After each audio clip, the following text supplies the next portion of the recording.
Hello and welcome to another episode of the Cyber Work with Infosec podcast. Each week I sit down with a different industry thought leader to discuss the latest cybersecurity trends and how these trends are affecting the work of Infosec professionals, as well as tips for those trying to break in or move up the ladder in the cybersecurity industry. As part of Infosec's effort to close the skills gap and empower people through security education, CyberWork will continue to be speaking with diverse and interesting women in the cybersecurity industry and hearing their stories, including today's guest. Today on the show, we have Susan Morrow, a frequent contributor to our Infosec Resources website, which you can check out at resources.infosecinstitute.com, as well as several well-attended webinars that we've hosted in the past year. Susan has been working in the security sector for over 20 years. She is currently the head of research and development at Avoco Secure and specializes in designing solutions for consumer and citizen identity systems.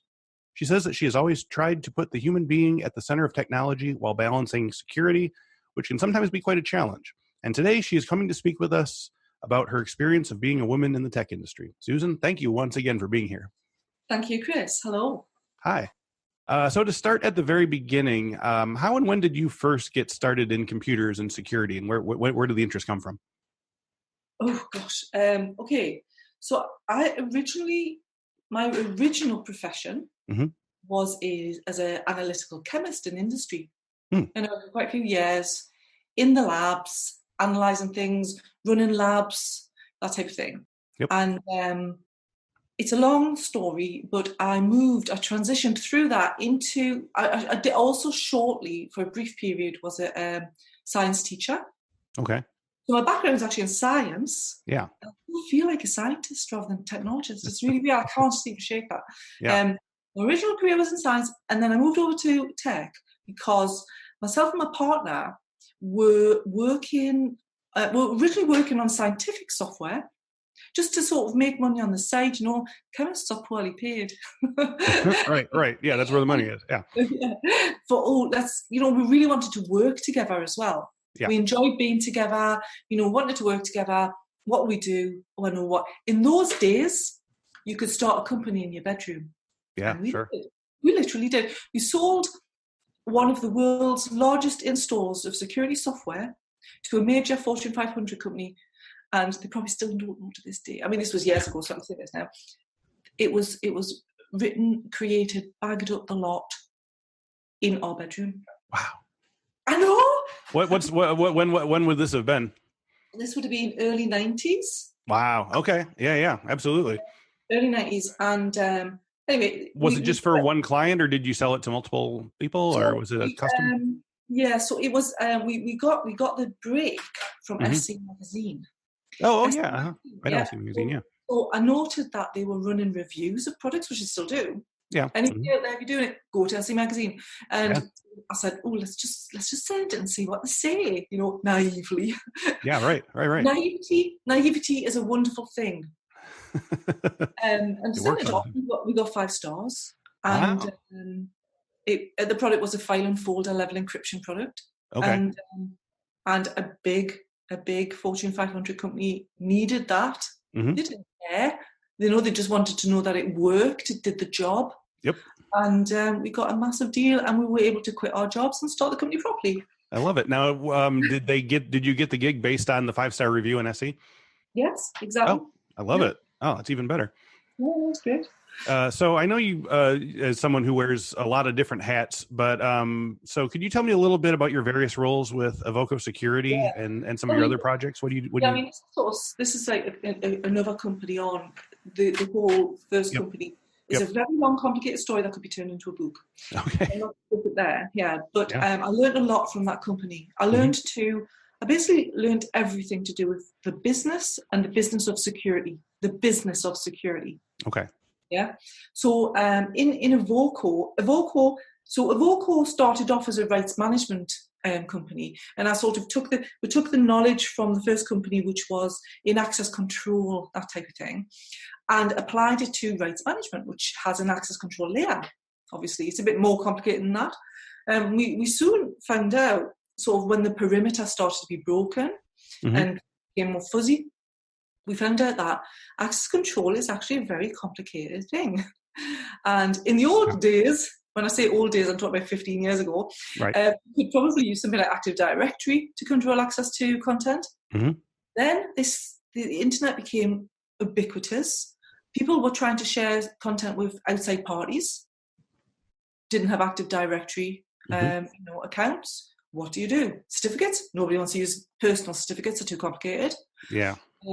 We looked at information cards, which is a Microsoft initiative back in the day. Mm-hmm. It was killed by Microsoft, like literally killed.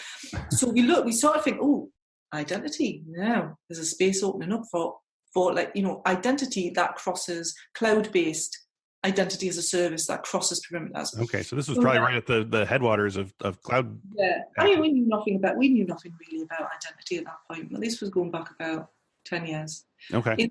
In the past 10 years, there's been an enormous amount of changes in the identity space. Oh, I am firmly, it needs to be more firmly, but it's firmly in the remit of cybersecurity. I mean, especially with things like the zero trust model, it needs to be more firmly in there. There needs to be more links between traditional cybersecurity and IAM, because the two are so intrinsically linked, they're dovetailed. So that's another discussion point. So my role in Avoco covers many areas. I work in product design. So I help to design the features and functions of the product. So I need to understand protocols. I need to understand software. So I've never been a software developer, but I have trained myself to write in certain languages just because it's useful. Mm-hmm. Yeah. I'm just not interested in that. What languages are you trained in? JavaScript, and years ago C++. That was the original one that I learned. But honestly, I'm just not interested in it. I'm more of a big picture person. Yeah, sure. So I look at the market, understand them. I have to understand the market deeply, understand everything that's going on, the trends, what's wrong with them. To be able to understand what's wrong with things that are coming along, I have to be able to understand, the deep at a deep level, how software works and how technology works. And solution architect, I do a lot of solution architecture. I do business analysis. So when we have a client, the client will give us requirements. I have to then map those requirements to the functionality and work out, how things are going to work, so that the developers can then actually configure the product properly. So it's kind of a wide role, but it's also not, because it just means I do a lot of research, of research. Okay, well that moves into my next question here.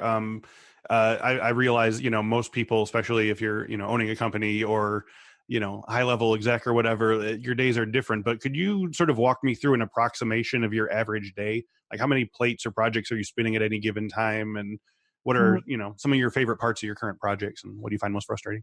It varies. Something I do every single day, though, is write. In some form or another, I have to write something. And so I've been doing a lot of, just the past couple of weeks, for example, I've been doing a lot of RFPs, that type of thing.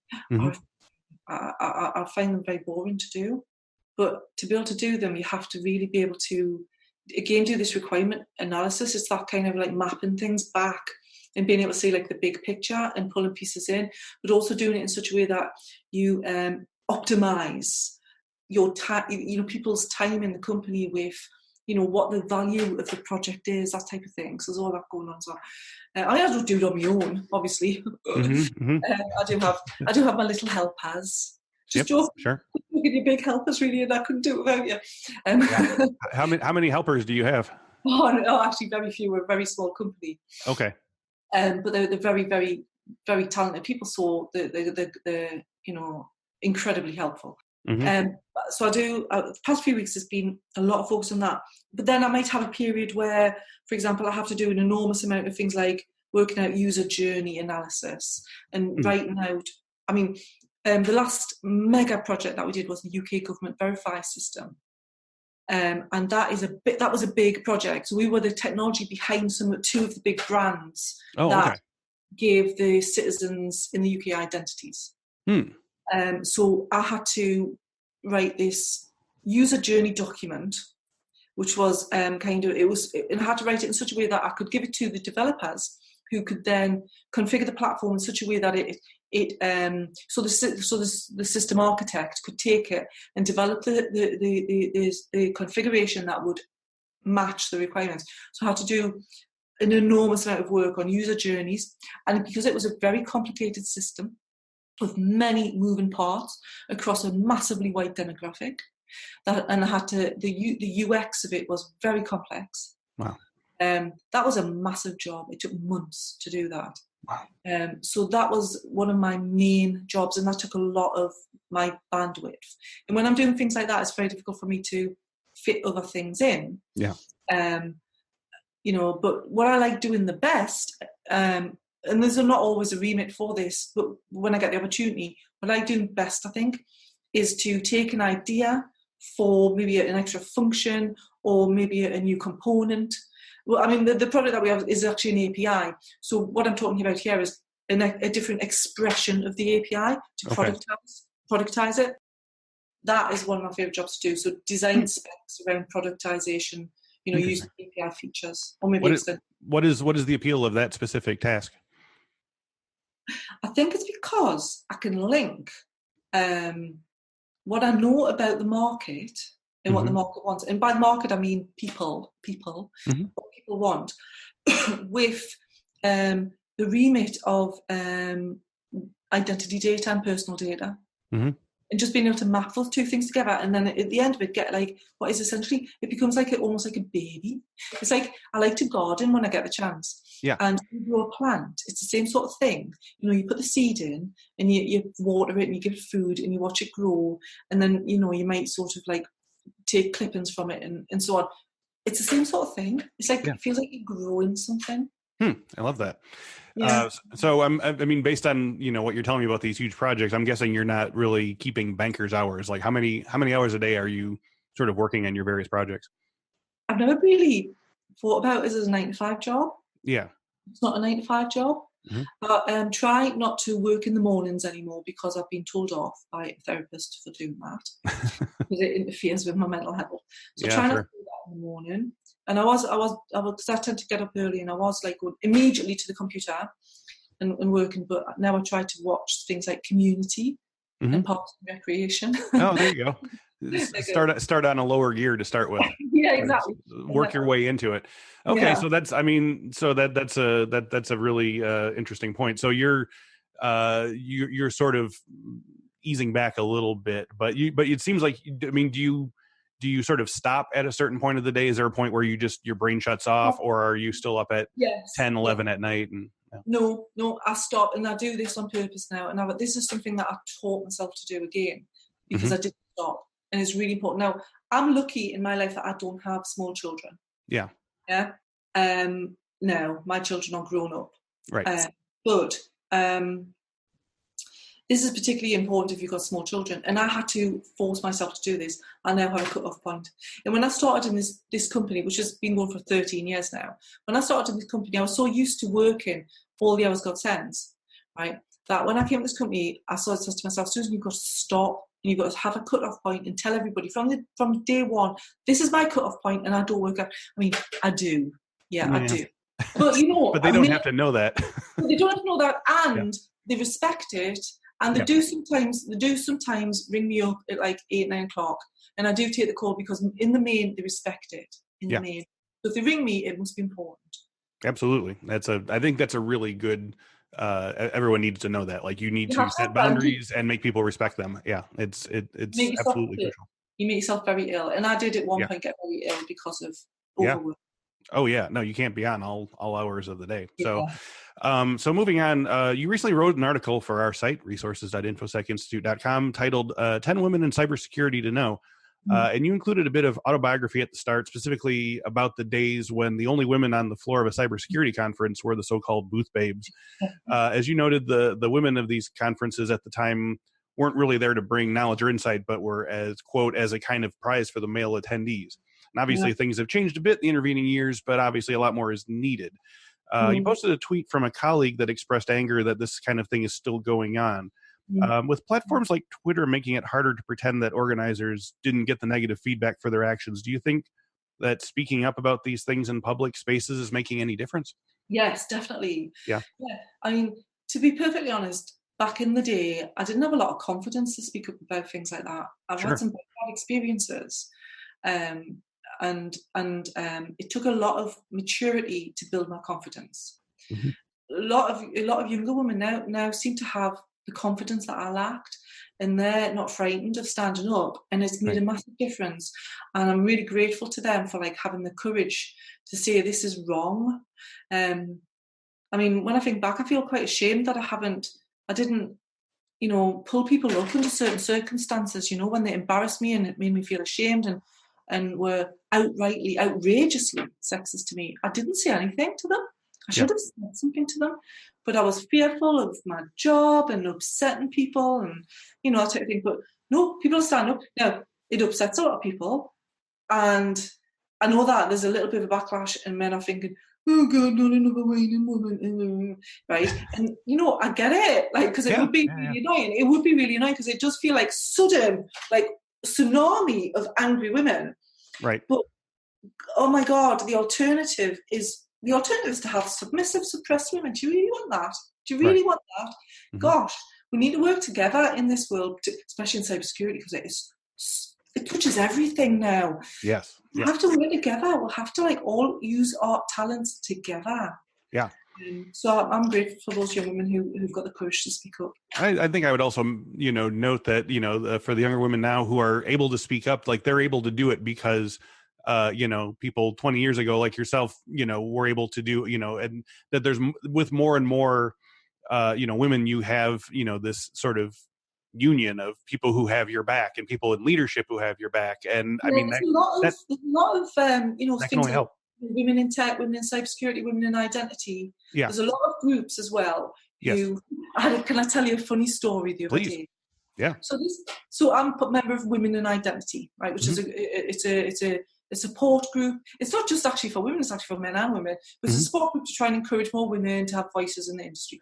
Anyway, so I was talking to this bloke the other day. You'll know who you are if you hear this. Right? He's actually a really great bloke, and he's a friend. It's not just a colleague, he's a friend, right? He's a great bloke, and honestly, I don't want anybody to think anything badly of him because he's lovely, right? But he said this to me, right?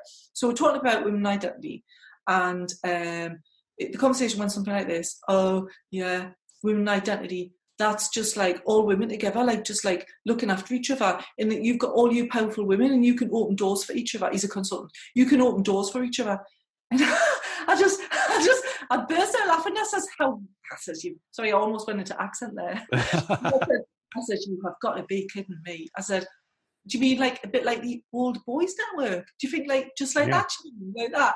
Right. And it's not like that, I mean, I offered to like write an article about them and stuff like on them. It's just but that. No, he's a nice bloke. He's a nice man. Right. And he thought that it was giving women undue and unfair advantage over men. Right. Which is, I mean, and all along. There's so many stories of that in different industries where it's, there's, women in publishing or women in medical, and they always end up having to be disclaimed with, oh, but men can join too, which is fine and good and whatever. But it's funny to me that it has to be like, there has to be that disclaimer of like, oh, don't worry, we're not excluding you. It's okay. Even though, you've been excluded, for so many decades that, I don't know. It's challenging for sure. I understand. Honestly, I don't mind men being involved in it personally. I just have to realize that we sometimes have to have groups where, because women have got this really weird thing. A lot of women, anyway, obviously not all of them. And I've got this myself. Got this thing called impostor syndrome, and it's real. It's real and it's alive and kicking, right? And one of my problems when I was younger and coming into this industry, I just didn't have the confidence, and it felt like all these techie men who were talking about encryption all the time, and I was learning it on the job, talking about encryption all the time, and I'm not as good as they are. Really, that's exactly what went through my head. I'm just not as good as they are. I just need to hide. I don't want to speak to anybody. Yeah. And you need other people who understand what that feels like. To give you a hand, just hold a hand out here and say, come on, I'll help you along. Yeah. And just give you a hand, because I probably would, in a competition between me and a man of equal standing, I probably wouldn't win because that person would have more confidence than me and it would come through. Probably. Yeah. I mean, I'm not as bad now. I'm fine now. 20 years ago. 20, yeah. Oh, yeah. No, you got to prove nothing to nobody now. But I mean, there's 2 points from that. One is that, I think that it needs to be said in a lot of different aspects of work, but especially with this, 5 minutes of help now can make hours worth of productivity later. Sometimes it's just like, I need 5 minutes of your time to help me through this problem. But sometimes it's just, I need 5 minutes of reinforcement from someone who I respect, and it's going to get me through several weeks, and those are important things. And we've talked to several other women in the industry, and so many of them mentioned mentoring programs, whether women with women, or men with women, or what have you. But a good way to break through imposter syndrome is to have someone in your corner and saying, like, just let you talk out your fears, and say there's nothing to be worried about, and that can last you for weeks. Absolutely. And you know what? It's not just women who have this. It's not just women who have lack of confidence. There's loads of men who do as well. And we just need to support each other, right? This guy. Right? It's crazy, isn't it? It's crazy. Yeah. It's crazy. Mm-hmm. But you can't help it, and you just need to have people to be a bit more understanding, not so aggressive, Right. not so. I hate using this word, but it's how it feels. Macho. Yeah. Like macho culture of you've got to pretend, fake it till you make it, this sort of thing. And all this sort of these cultural overlays of how you should act, and men are definitely as disadvantaged by that as women are. Right. Yeah, and I mean, yeah. Reflected in our software products. It's actually reflected in our software products. Because great ideas and great innovations are held back because people are afraid to say, "Oh, why don't you just try that?" "Oh no, I'm stupid. Nobody's going to listen to me." Yeah. So has that been an issue at all with things that you've worked on, or have you found out after the fact someone had a really good idea but it went to market without it? Well, it gets complicated because sometimes the clients, if certainly what we do, sometimes the clients will have a view in their head of what they want, and even if it's not ideal, you still have to do it because they've gone through internal. So who knows what goes on inside? Who knows? But yeah, I mean, I've had a lot of times where I've done things and other people have taken the credit for it. Yeah, and that's really annoying. That's an annoying thing that happens. But I think probably everybody experiences that at some point in their career. Yeah, but and again, with if you have someone in your corner, it's a lot easier to make your case maybe now potentially than it would have been when I'll just go along to get along or what have you. Yeah. But mentoring and support groups that are specific to industry sectors like women in cybersecurity and women in identity are great, because they can give you a structured way of having support. So we've sort of been talking about this, but what were the biggest challenges to being a woman in the cybersecurity field when you started, and how, if at all, have these challenges changed? Well, I think one of the biggest annoyances, I don't know if it was a challenge, but it was an annoyance, was that I was never taken seriously. I was always, everybody always assumed that I worked in marketing. Oh. I don't know why that was exactly. It was a weird thing, and I always had to put them right. And you used to get a certain marketing stride about you or something. Well, maybe it's I actually am quite interested in marketing because I'm quite interested in sort of human behaviour side of it. Sure. But I wasn't in marketing, and people used to pigeonhole me into it. It was really irritating. Anyway, and also I've been in those days. I have actually been in a situation where, even though I was running the company, I was the managing director of the company, I was ignored, not spoken to, and the man who I was with, I'm thinking of one particular instance where it was a sales director, he was assumed to be the managing director. They spoke directly to him. I've even had one company, this is going to be hard to believe, but this was what was said, that they refused to have any more meetings with me. If I turned up in trousers, I had to wear a skirt. Oh my God. Yeah, isn't it? Yeah, this is, and I'm assuming from your career, this is within the last 20 years. This isn't 1955 or something like that. Yeah, isn't it? Wow. I couldn't start a business anymore. And it was a big company as well. Yeah. I've had a lot of that. And that was a pain. And I was always the only woman in the room. Right. And it still happens. Like I mentioned in the blog post, that was a recent meeting with a very well-known large financial organisation. There was 22 people in the room. It was a technical meeting. There was 22 people in the room, and I was the only woman. And you just think, really. But then I have women who say to me, I have women who work in women, like, you know, dominant industries who say to me, oh, you're really lucky, Susan, it's horrible working with women because women are horrible and they're really bitchy and horrible. And, you know, but I can only talk about my experiences. Yeah. And, you know, and yeah, one's not necessarily better than the other, but Exactly. it would be nice to have something in the middle there, or, yeah, so obviously things have gotten better in the intervening time, but what if anything has gotten worse? Has there been any sort of like backlash, or people getting sick of, you know, or you know, do you get more accusations of, oh, you just got here because they wanted to, you know, fill a quota? Yeah, definitely. There's definitely that. Yeah. I mean, we wouldn't be doing this now if there wasn't a little bit of like sort of positive bias going on. Sure. But that's a good thing in my view. Well, it's good to a point. I mean, obviously you want the best person for the job and you want to feel like you are the best person for the job. Right. But the fact is that in the past, the best person for the job wasn't chosen. They were chosen not on merit. They were chosen because they were a particular sex. Mm-hmm. And I'm sorry, but that is true. Anybody who denies it is in denial. Yeah. But it does feel, I mean, maybe I'm just being paranoid because the world's a bit weird at the minute, but it does feel like there's a bit of a backlash.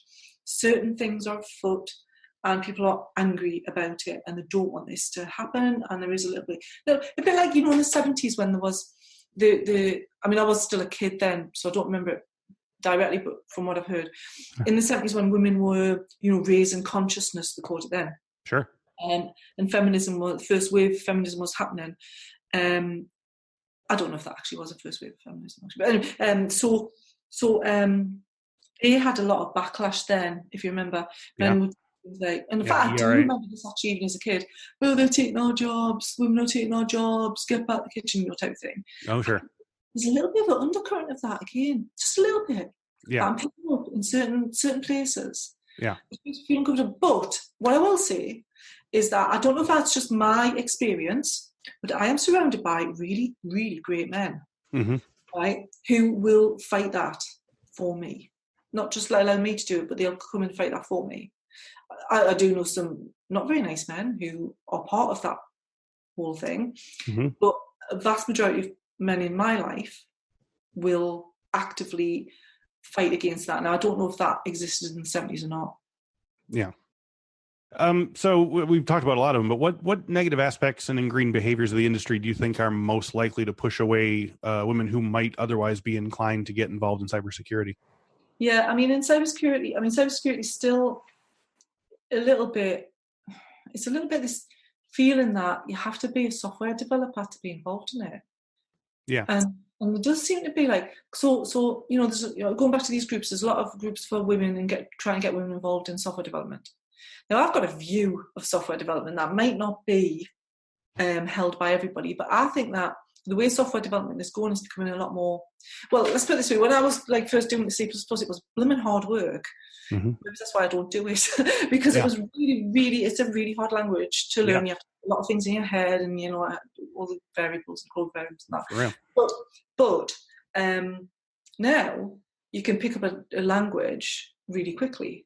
Because there's, you know, a lot of it is you know, you've got a lot of like libraries to help you, and you've got a lot of it is automated. Things like R is really easy to pick up, and so on and so forth. Now, that's not a bad thing, or, well, I have a view on that, but I'll not discuss that here. Okay. But what it means is that you know, there's a potential for it to become even more automated. There's a potential for it to be pushed into more of the long grass, and things like software architecture and design being a much more satisfying job, because there's a lot more thought, and, you know, you're thinking about the actual, you know, interactions of like lots of different, because everything now is API based as well, I think, but most things are API based. They have to interact in a much bigger ecosystem. You know, I mean, yes, sure, you still got point solutions like apps and stuff like that, but a lot of platforms are very sort of, you know, got a lot of touch points. So I think that we need to be a lot more, it feels like there's a lot too much emphasis on the programming side, and not emphasis on the design side. And the reason for that is because it's seen as a soft part of the industry. Mm-hmm. a soft skill Right. to be able to Right. do design Right. and solution architecture, for example. But it's not. It's actually just as complicated as programming. Yeah. So I think there needs to be more emphasis on that. And I think if you do that, you'll naturally draw women in because they'll find it interesting because it's a big picture. Yep. Yeah. And there's not that specific type of barrier to entry of like, well, if you don't know every single one of these C++, commands or whatever, that, and then just becomes, a thumbs up or thumbs down or whatever like that. So But there's more to cybersecurity than, being able to write a bit of software code. Ones and zeros. Yeah. So I've heard tech leaders say things like, well, we'd like to have more women in our company, but none of them answer our job applications. And, and there's this, statistic that says, that, if a listing is posted, asking for 10 requirements that, women won't apply for it unless they have at least 8 of those 10.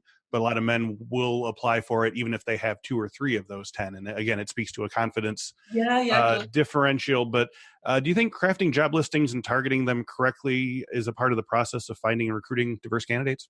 So I have to put my hand up here, and I've had problems recruiting women. And I've even actively gone out and contacted women and said, please apply for this job because we'd love you to. And now that could be because they don't want to take the risk of working in a small company. Yep. It could be that because I always just pretty much recruit developers. Always developers that I recruit of one type or another. So maybe they're just not interested. But these are women developers that I'm actively going out to and please saying, please apply for this job. But I find it very difficult, and I'm aware of it. And I find it difficult.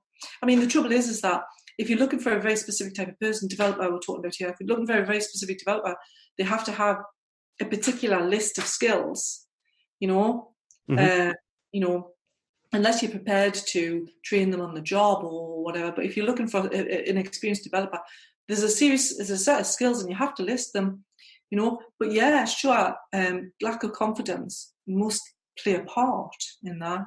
Yep.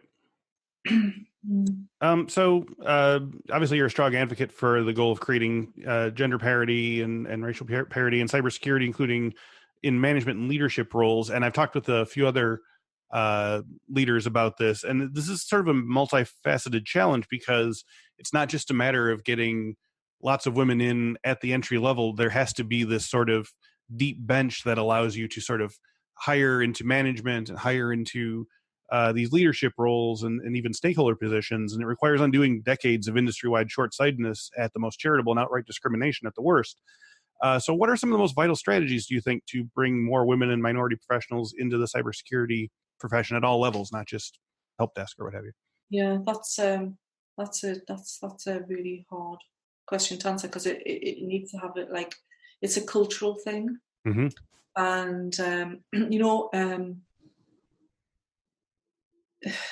women do still there tends to be a concern about doing certain jobs because if you have kids or you're going to have kids, you're going to have to have a bit more flexibility in your. So for example, a lot of jobs in the tech sector require a bit of travel, even if it's to conferences and stuff, but it's also to clients, premises and stuff, and that could be hard to it's hard for a man as well. I'm having to always be aware that I might upset some bloke. I'm not trying to upset you, honestly. It's just this is what happens. Stay the hell out of the comment section, jerky. Anyway. Often I can only talk to my experience as a mother, and also I'm a grandmother now as well, and I do whatever I can to help with the kids, and traveling takes it out of you, and it also affects your family life, and you need to have a very supportive partner in that relationship, male or female. You need to have a very supportive partner to do well and to rise through the ranks. So there needs to be some cognizant debate around that. You also need to, not just once you get, it takes like a woman with a lot of confidence and to be quite brave to be in a board full of just men as well, because they do tend to, and I'm talking from experience here, they do tend to talk about male things. Like I've been in many board meetings where they've talked about things just like about things like golf and sort of sailing and stuff, which is fine, and rugby. Sure. And I remember at this meeting once, it was a government thing, and they were showing a video. It was to do with some big sort of government initiative thing. They were showing a video, and it was like all about rugby, and they were using all these rugby analogies. And I complained to them, like, and I said, like, you know, come on, man, think a bit. Like, this has got, like, I just cannot relate to this at all in any way, shape, or form. Just like little things. It may seem like, oh my God, she's just complaining. What's wrong with her? I really know what rugby is. Actually, I don't know. I've taken no interest in rugby or any sport. And you just think, oh man, just like think a bit differently. Just like stop going down these tram lines. Mm-hmm. Maybe if we stop and doing these things, and maybe once we've started having women, you know, filtering through more, and we've got like more than 25%, you know, sort of employment rate in cybersecurity for women, then maybe it'll pick up a pace. It'll be like snowball. And it seems like things are going in that direction anyway. But yeah, some of it's time, but some of it has to be, I think, you know, strategizing in that direction and really thinking about it on a day-to-day basis. So you mentioned it before too, but how can we make cybersecurity industry understand that more women in tech ultimately makes the entire industry stronger and more capable of solving problems in new and innovative ways? Like you had mentioned, you know, good ideas that get passed by because someone has imposter syndrome or what have you. But like, can you give me some examples, like within your team or other teams, where having a more sort of diverse force came up with specific solutions? I can point to a Twitter discussion I've been having over the past few. So in the identity industry, there's a new wave of identity mechanism called self-sovereign identity.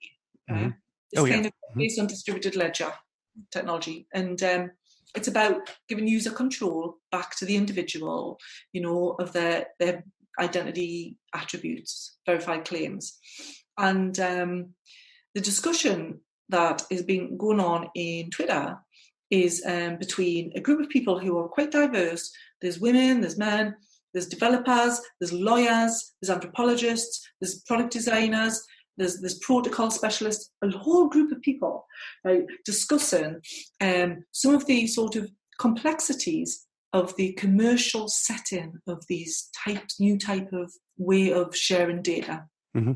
Yeah, and it's still ongoing. What it's doing is it's bringing people. So I asked a question around about, someone brought up about I think it might have been Kim Cameron in a conference actually said that user liability for data sharing is moving from the enterprise to the individual. Okay. Right. Mm-hmm. And there was a few people come in and said, no, that doesn't sound right to me. You know, you can't do that. And I asked the question, well, where does the liability, it was discussing verification, checking, you know, of claims, making sure that they are who they say they are. Okay. And I said, well, you know, what if how do you trust the people who verify the claims? Where does the liability stand? Nobody could really answer that. But a privacy lawyer came in and she was able to shed light on it. And she was also able to start a new side discussion about something that was related, but not exactly the same, about maybe the impact of large commercial entities within a, you know, truly user-centric system. How would that impact it?